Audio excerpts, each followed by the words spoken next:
ሰላም እንደምን አላችሁልኝ የታላቁ ማንቸስተር ዩናይትድ ደጋፊዎች በያላችሁበት የዓለም ክፍል ሁሉ ሰላማችሁ ማን ዩናይትድ ኢንፎ እንደሚመኘው ሰላም ሆነልን።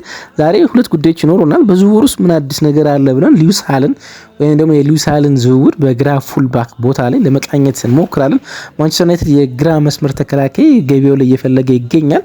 ትልቅ አፕዴቶች የሉም ወይንም ትልቅ ዜናዎች የሉም፣ ግን ሉዊስ ሃልን በተመለከተ የወጡትን ጥቂት መረጃዎች እናወራቸዋለን፣ እንነጋገርባቸዋለን። እንጂ ማንቸስተር ዩናይትድ ዛሬ ሶስተኛውን የወዳጅነት ጨዋታ ያከናውናል። ከሬክሳም ጋር ጨዋታ እንዳከናወነ ይታወቃል። እንዲሁም ደግሞ ከሮዘንበርግ ጋር በሁለቱ የስካንዲቪያ ከተሞች ማለት ነው። ከሬክሳም ጋር ለመጫወት ወደ ፊንላንድ ሄልሲንኪ ማምራት ነበረበት። ከሮዘንበርግ ጋር ለመጫወት ደግሞ ወደ ቶረንዳም ኖርዌይ ማቅናት ነበረበት። ዛሬ ደግሞ ወደ ስቶክሆልም ስትሮበሪ አሬና አቅንቶ በስዊድን ከአትሌቲኮ ማድሪድ ጋር ጨዋታን ያከናውናል። አውሮፓ ላይ ነው ማንቸስተር ዩናይትድ የሚቆየው። ሶስተኛ የአውሮፓ ከተማው ወይም የአውሮፓ ጉዞ ነው ይህን ጨዋታ የሚያከናውነው።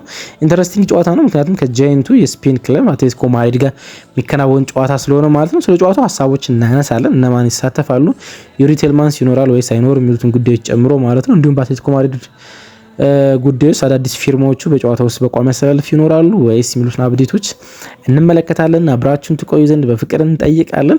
ማንቸስተር ዩናይትድን በተመለከተ አዳዲስ ዜናዎች እየወጡ አይደለም። ከጥቂት ቀናት በፊት እንደተነጋገር ነው ማንቸስተር ዩናይትድ የቤት ስራዎችን ዝም ባለ መንገድ እየሰራ ይገኛሉ።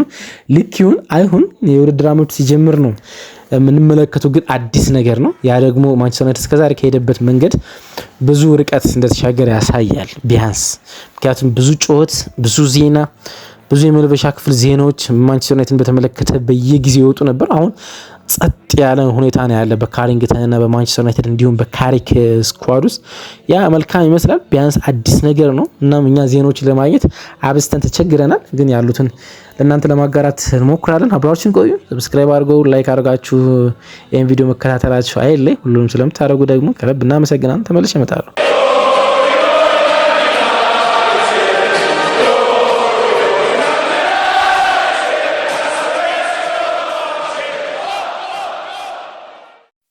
ከዝውውር ነገሮች እንጀምር አይደል? ማንቸስተር ዩናይትድን በተመለከተ እንግዲህ ሁልጊዜም እንደምለው ከሰሞኑ ብዙ አዳዲስ ነገሮች የሉም፣ ወይም ደግሞ የዝውውር መረጃ ላይ የሚጽፉ ጋዜጠኞችን ተደጋጋሚ ፖስት እንዲፖስቱ የሚያስችል የዝውውር እንቅስቃሴ የለም። ግን ትናንትና ከነበረ አንደኛው ትልቅ እንቅስቃሴ ሉዊስ ሃልን በተመለከተ እንደገና ማንቸስተር ዩናይትድ ወደ ዝውውር መግባቱ የሚያመለክቱ መረጃዎች ግን ወጣው እየተመለከትን እንገኛለን።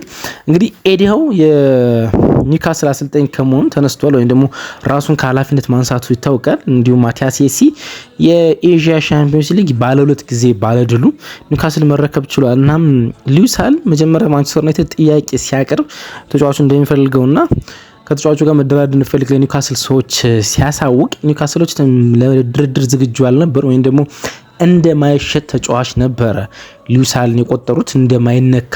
እናም ከማንቸስተር ዩናይትድ ጋር ድርድር ለማድረግ ዝግጁ እንዳልሆኑ አሳውቀው ነበረ። ግን አሁን ሙሉ በሙሉ የኤዲሃው ቡድን እየፈረሰ እንደሆነ ይታወቃል። ወይም ደግሞ የኤዲሃው ቡድን የለም። አንቶኒዮ ጎርዶን ወደ ባርሴሎና አቅንቷል። ሳንድሮ ቶናሊ ደግሞ ወደ ቶተንሃም ስፍራ አቅንቷል። ብሩኖ ጉሜሬሽ ወደ አርሰናል የሚሄዱ ጉዳይ እርግጥ ይመስላል።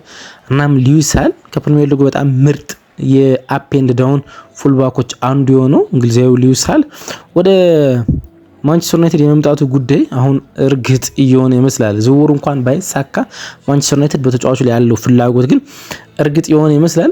ማንቸስተር ዩናይትድ ለዝውውሩ 50 ሚሊዮን ፓውንዶች የማቅረብ ፍላጎት አለው። ኒውካስል ከዛ ከፍ ያለ ወደ 70 ሚሊዮን ፓውንድ አካባቢ ይፈልጋል ተብሎ ነው እንግዲህ የሚጠቀሰው። ያን የግራ መስመር ማንቸስተር ዩናይትድ ሊያድሰው እንደሚያስፈልግ ብዙ ጊዜ አውርተናል። ግራ ፉልባክ፣ የግራ የመስመር ተጫዋች እንዲሁም ማለት ነው ቀኝ እግር የሆነ የመስመር ተጫዋች ማለት ብቻ ግራ ኮሪዶር ብዙ እድሳትን ይፈልጋል። በሁለት ምክንያቶች ነው ያ የሚፈልገው። አንደኛው ሉክሾን አምኖ ሊጉን መጀመር በጣም ከባድ ስለሆነ፣ እንዲሁም ደግሞ ሉክሾ በእድሜውና በነዛ በርካታ ጉዳቶች ምክንያት ፍጥነቱን ስላጣ እና በማጥቃቱና በመከላከል እኩል ማንቸስተር ዩናይትድን ሊያግዝ ባለመቻሉ፣ እንዲሁም ፓትሪክ ዶርክ ደግሞ ሙሉ በሙሉ የግራ መስመር ተጫዋች መሆኑን በተመለከተ አሁን ያለው ሌላኛው ባካፕ ሃሪ አማስ ነው። በጣም ወጣቱ የማንቸስተር ዩናይትድ አካዳሚ ማለት ነው። ግን እሱም በውሰት ከክለቡ ጋር ይለያያል ተብሎ ብዙ እየተነገረ ነው የሚገኘውና ማንቸስተር ዩናይትድ ወደ ገበያ መውጣቱ በዚህኛው ቦታ ላይ የሚቀር አይመስልም። የመጀመሪያ ፕላን ኤው ግን እንደ አማካኞቹ ብዙ ግልጽ ያልሆነ አይደለም፣ ግልጽ ነው። ሉዊስ ሃል የማንቸስተር ዩናይትድ የመጀመሪያ እቅድ ነው። የቀድሞው የቼልሲ አካዳሚ ተጫዋች ነው። በቼልሲ ቤት ውስጥ የጎለበተ ቼልሲዎች ናቸው ወደ ኒውካስል የሸጡት። በርካታ ገንዘቦች ወጥቶበታል። ወደ 40-50 ወጥቶበት ነበር ወደ ኒውካስል የመጣ። አሁን 70 እና 80 ሚሊዮን ዩሮዎች ወጥቶበት ወደ ማንቸስተር ዩናይትድ የመምጣት ዜና እንዳለው እንደተዘገበ። በማንቸስተር ዩናይትድ የአማካኝ ዝውውር ላይ ምንም አዲስ የተሰማ ዜና የለም። በመስመር ተጫዋችም እንዲሁም በአጥቂ ፖዚሽንም ቢሆን የሰማነው አዲስ ምንም አይነት አፕዴቶች የሉም። ማንቸስተር ዩናይትድ ዛሬ ጨዋታውን ያከናውናል። ሶስተኛ ጨዋታው ነው የሚሆነው ከሬክሳም ጋር። መጀመሪያ ጨዋታውን ያከናወነ ሳም ስሚዝ ጎል አስቆጥሮብን የመጀመሪያው አጋማሽ ላይ 1-0 ተሸነፍን። ይሄኛው ጨዋታ የተከናወነው በፊንላንድ ሄልሲንኪ ነበረ። ሁለተኛ ጨዋታችን ደግሞ በጣም በፍጹም አስደናቂ ፐርፎርማንስ ሮዘንበርግን 5-0 ማሸነፍ ቻልነ። ሼላሲ ጆሹዋ ዝርክዚ በጣም ውብ በእርግጠኝነት የጎል በፉክክር ጨዋታዎች ተቆጥሮ ቢሆን ኑሮ የውድድሩ አመቱ ምርጥ ጎል የመሆን እድሉ በጣም ሰፊ ነበረ። ጃኮብ ዴቭኒ፣ ሃሪ አማስ ጎሎችን አስቆጥረው እንዲሁም ኢተን ዊሊያምስ ጎሎችን አስቆጥረው ጎሎችን ለመቆጠር ለኢተን ዊሊያምስ እና ለሃሪ አማስ ደግሞ አንድ ስም ደጋግመን አንስተን ነበር። ጄደን ካምሰን የሚባል የቀይ መስመር ማንቸስተር ዩናይትድ ተከላካይ ሮዘንበርግን አሸነፈን። ይሄኛው ጨዋታ ደግሞ በኖርዌይ ትሮዳም ሊንከዶን ስታዲየም ነበር የተከናወነው። አሁን ደግሞ ማንቸስተር ዩናይትድ ወደ ሌላኛው የአውሮፓ ግዛት ያመራል። ከአትሌቲኮ ማድሪድ ጋር ዛሬ ቀን 10 ሰዓት ላይ ጨዋታውን ለማድረግ ወደ ስዊድን ስቶክሆልም አምርቷል። በስዊድን ስቶክሆልም ሶላኒ በስትሮበሪ አሬና ጨዋታውን ያከናውናል። ኢንተረስቲንግ የሆነ ጨዋታ ነው። ምክንያቱም ይሄኛው ከአትሌቲኮ ማድሪድ ጋር የሚከናወን ጨዋታ ነው።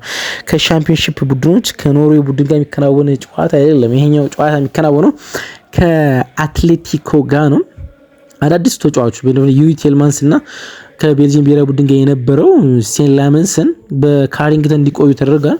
በርካታ የፊዚካል ወርክአውቶችን ገና ስላልሰሩ በካሪንግተን እንዲቆዩ ተደርጓል። ሌሎች ተጫዋቾች ግን ተጉዘዋል ወይም ደግሞ ወደ ዚህኛው አቀንተዋል። የማንቸስተር ዩናይትድ ይሄኛው ሶስተኛ መርሃ ግብር ነው የሚሆነው። ከዚህ በኋላ 3 ቀሪ ጨዋታዎች ይኖሩናል። ከጥቂት ቀናት በኋላ ከፒኤስጂ ጋር ጨዋታችን እናደርጋለን ነሐሴ 2። ከዛ ከሊድስ ዩናይትድ ጋር ነሐሴ 6፣ መጨረሻ ላይ ከሚላን ጋር ሊጉ ሊጀምር አንድ ሳምንት ሲቀረው ከኤሲ ሚላን ጋር ጨዋታችን እናደርጋለን። ስለዚህ ጠንከር ያሉ የወራጅነት ጨዋታዎች ናቸው ከዚህኛው በኋላ ማንቸስተር ዩናይትድ የሚያከናውናቸው። ወደ ስቶክሆልም ይዞት የሄደውን ስኳድ ማንቸስተር ዩናይትድ ለማሳወቅ ሞክሯል። አዲስ ስም የለም። ለምሳሌ ባይንደር በግብ ጠባቂዎች አዲስ ስም ይሆናል። ከቶሚተን እና ከራዲግ ቪቴክ ጋር ባይንደር ይኖራል። በተከላካይ በኩልስ ምንም አዲስ ስም አይኖርም። አማስ፣ አርመር፣ ዶርጉ፣ ፓትሪክ ዶርጉ፣ አይደን ሄቨን፣ ካማሶን፣ ሃሪ ማጊዮ፣ ሉክሾና ሌኒ ይኖራሉ። በአማካኝ ስፍራ ፍሬድሪክሰን፣ በተከላካይ ስፍራ ውስጥ አዲሱ ነገር ፍሬድሪክሰን አይኖርም። ታይለር ፍሬድሪክሰን የማንቸስተር ዩናይትድ ባለፉት የወዳጅነት ጨዋታዎች ውስጥ በሁለቱም በሰከንድ ሃፍ ተቀይሮ ገብቶ ጨዋታውን ሲያከናውን ተመልክተው ነው ነበር። በውሰት ማንቸስተር ዩናይትድ ጋር ተለያይቷል። ስለዚህ በዚህኛው ጨዋታ ላይ አይኖርም። በአማካኞች ሁለቱ የፍሌቸር ልጆች ጃክ እና ታይለር ፍሌቸር ይኖራሉ። ሜሰን ማውንትን፣ አንድሪያ ሳንቶስ እንዲሁም ጂም ቱዋንሰን ይኖራል። በአጥቂ ስፍራ ውስጥ አዲሱ ስም ሊኖረው የሚችለው አማድ ቡድኑን ተቀላቅሏል። እናም ጨዋታ ለማድረግ ዝግጁ ነው። አማድ ይኖራል። ጀጀ ገብርኤል ይኖራል። ሜቢ ዛሬ ጀጀ ገብርኤል ለመጀመሪያ ጊዜ የመመልከት እድል ይኖረናል። ሼላሲ፣ ሙምቤሞ፣ ኢተን ዊሊያምስ እና ዝርኪዚ ይኖራሉ። ጀጀ ገብርኤል ባለፈው ለመጀመሪያ ጊዜ የማንቸስተር ዩናይትድ ስኳድ ተቀላቅሎ ነበር እና በጣም ብዙ ሚዲያዎች የጀጀ ገብርኤልን የመጀመሪያ ጨዋታ ለማመልከት በጣም ጓጉተው ነበረ። ግን ማንቸስተር ዩናይትድ የመጀመሪያ እድል አልሰጠው። ጀጀ ገብርኤል ማለት ኖርማል ታለንት አይደለም።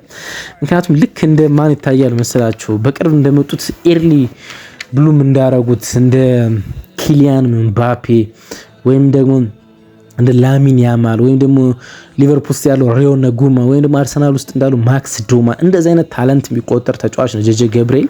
በጣም በአጭር ጊዜ ውስጥ በጥቂት እድሜው የማንቸስተር ዩናይትድን ዋና ቡድን ሰብሮ ይገባል ተብሎ የሚጠበቅ ፍጹም የሆነ አስደናቂ ታለንት ነው። እናም እሱ የቡድኑ አካል ነው። ዛሬ ሜቢ የመጀመሪያ ጨዋታው ለማንቸስተር ዩናይትድ ሲያከናውን ልንመለከት የምንችልበት እድል ይኖራል።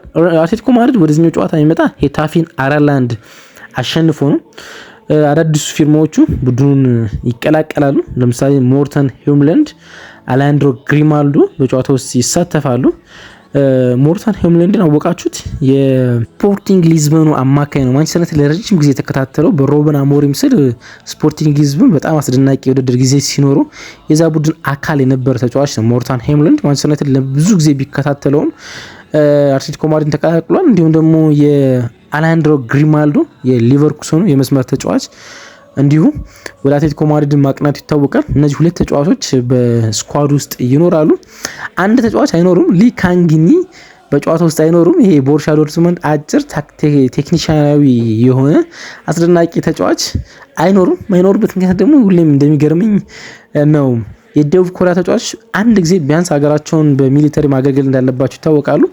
ሰን ሆንግሚን ያን ሲያደርግ ተመልክተናል። በርካታ የደቡብ ኮሪያ ተጫዋቾች ያን ለሀገራቸው አንድ ጊዜ ቢያንስ ሚሊተሪ ሰርቪስ መስጠት አለባቸው፣ ወይ ደግሞ ወታደራዊ አገልግሎት መስጠት አለባቸው። ያን ወታደራዊ አገልግሎትን በሁለት ወራት ውስጥ ለማከናወን ሁለት ወራት ውስጥ ባሉ ረፍቶች ለማከናወን ወደ ጫካ ስላመራ አይኖርም ሊካንጊኒ። ስለዚህ በጨዋታ ውስጥ አይኖርም። ከዛ ውጭ ግን የአትሌቲኮ ማድሪድ ተጫዋቾች ከዲያጎ ሲሞኒ ጋር ዝግጁ ናቸው ማንቸስተር ዩናይትድን ለመግጠም ማለት ነው። ጨዋታው እንዳልኳችሁ ቀን 10 ሰዓት ላይ ይከናወናል። በጨዋታው ላይ ያየናቸውን ነገሮች ደግሞ ልናወራቸው ነገ ማለዳ ላይ የምንገናኝ ይሆናል ማለት ነው።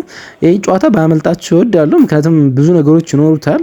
አንደኛ የማንቸስተር ዩናይትድ ሰከንዳት የሚገቡ ወጣት ተጫዋቾች ሼሌሲ፣ ዴቬኒ፣ ሃሪ አማስ፣ ኢተን ዊሊያምስ የመሳሰሉ ካማዶስ የመሳሰሉ ተጫዋቾች መመልከት ትችሉበታላችሁ።